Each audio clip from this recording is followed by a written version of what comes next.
Hello বন্ধুরা, চলো আজকে তোমার সাথে একটা হাতার নিউ ডিজাইন বানানো শেয়ার করি। সবার প্রথমে আমাদের বকরমটা লাগবে। বকরমটা মধ্যে আমরা এইভাবে কলমের সাহায্যে ডিজাইনটা বানাই, কেচি দিয়ে সুন্দরভাবে কাটে নিব। বকরমটার চারপাশে যেন জায়গা থাকে, মাঝখানে ডিজাইনটা হবে।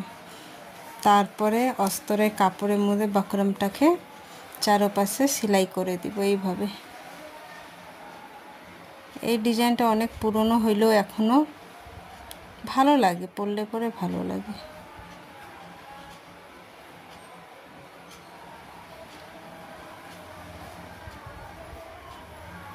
খেয়াল রাখবেন যে বকরমটা চারপাশে যেন অস্তরের কাপড়টা থাকে, তাহলে ফিনিশিংটা ভালো হয়।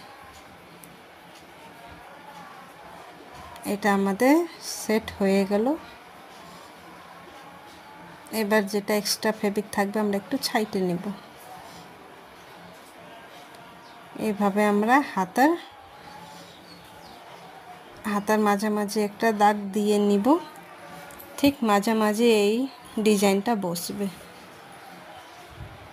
উপরে 1/2 ইঞ্চির মতন রেখে ভালোভাবে যাতে সোজাভাবে বসে এটা খেয়াল করে আস্তে আস্তে সেলাই করে নিতে হবে।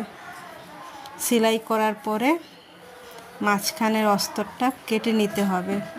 কাটার সময় এটা খেয়াল রাখবেন যাতে